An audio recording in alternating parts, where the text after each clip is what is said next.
வயநாடு நிலச்சரிவில் உயிரிழப்பு எண்ணிக்கை 200ஆக உயர்ந்திருக்கிறது. வயநாட்டில் ஏற்பட்ட பெரும் நிலச்சரிவில் சிக்கி உயிரிழந்தோர் எண்ணிக்கை 200ஆக உயர்ந்திருக்கிறது. முண்டக்கை, சூரல்மலை, மேப்பாடி ஆகிய இடங்களில் நேற்று அதிகாலை பெரும் நிலச்சரிவு ஏற்பட்டது. வயநாடு நிலச்சரிவில் சிக்கிய 211 பேரின் நிலைமை குறித்து இதுவரை எந்த தகவலும் வெளியாகாத நிலையில் இதுவரையில் வயநாடு நிலச்சரிவில் சிக்கியவர்களில் 1000க்கும் மேற்பட்டோர் மீட்கப்பட்டிருக்கும் நிலையில் 200ஆக உயிரிழப்பு எண்ணிக்கை அதிகரித்திருக்கிறது. தொடர் கனமழை, நிலச்சரிவால் பாதிக்கப்பட்டவர்களை மீட்கும் பணி ஒருபுறம் நடைபெற்றிருக்கும் நிலையில் உயிரிழப்பு எண்ணிக்கை 200ஆக உயர்ந்திருக்கிறது. நிலச்சரிவில் சிக்கி இறந்தவர்களின் உடல்களை பெற்று கண்ணீர் மல்க உறவினர்கள் அடக்கம் செய்து வருகின்றனர். இது குறித்த கூடுதல் விவரங்களுடன் இணைக்கிறார் செய்தியாளர் சந்தோஷ். விவரங்களை பதிவு செய்யுங்க.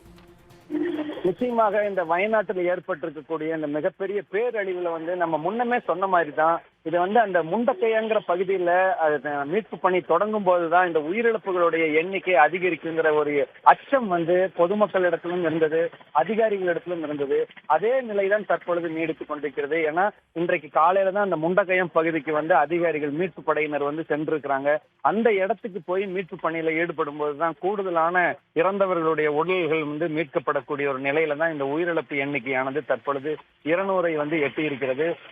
இதுக்கு மேல நிறைய பேர் காணாமல் போயிருப்பதாகவும் அந்த தப்பி வந்தவர்கள் சொல்லி இருக்கிறாங்க. குறிப்பாக அங்கிருந்து உயிர் தப்பி வந்தவர்கள் சொல்லக்கூடிய விஷயங்களை நம்ம பார்க்கும்போது பார்த்தா அது ஒரு பெரிய அளவிலான ஒரு சேதத்தை தான் அந்த பகுதியில ஏற்படுத்தி இருக்குன்னு சொல்லணும். ஏன்னா அந்த ஒரு குறுகிய ஒரு இடப்பகுதியில கிட்டத்தட்ட 100க்கும் மேற்பட்ட வீடுகள் இருந்திருக்கிறது. அந்த வீடுகள்ல பாதுகாப்பா இருக்கும் அப்படின்னு சொல்லிட்டு வேறு பகுதியிலிருந்து உறவினர்கள் எல்லாமே அந்த பகுதியில தங்கி இருந்தாங்க. இதனாலதான் ஒரு வீட்டுல 15 பேர் 10 பேர் அப்படின்னு ஒரு பாதுகாப்பு கருதி உறவினர்கள் எல்லாமே அந்த வீடுகள்ல தங்கி இருந்தாங்க.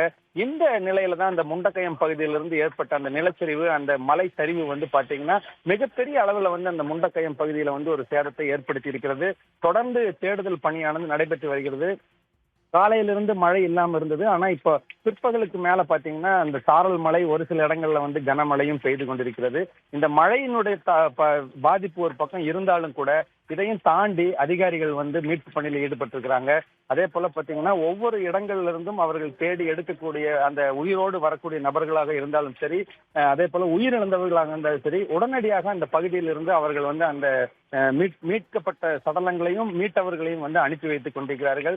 தற்போது அந்த மேப்பாடிங்கிற இடத்துல இருக்கக்கூடிய இடத்துல நம்ம பார்த்தோம்னா உறவினர்கள் அனைவருமே அந்த இறந்தவர்களை அடையாளம் காட்டி அவர்களை பெற்று சென்று அடக்கம் செய்யக்கூடிய ஒரு பணியும் தற்பொழுது இன்று காலை முதல் நடைபெற்றுக் கொண்டிருக்கிறது. தொடர்ந்து மீட்பு பணிகள் இந்த மழை பெய்தாலும் கூட தொடர்ந்து நடைபெற்றுக் கொண்டிருக்கிறது. ஒரு அச்சத்தோடு தான் இந்த பகுதி மக்கள் இந்த பேரிடரை பார்க்கக்கூடிய ஒரு மனநிலை தான் இந்த மக்களிடத்துல தற்போது காணப்படுகிறது. தகவல்களுக்கு நன்றி சந்தோஷ். சன் நியூஸ் வாட்ஸ்அப் சேனலை ஃபாலோ செய்யுங்கள். QR கோடை ஸ்கேன் செய்து சன் நியூஸோடு இணைந்திருங்கள்.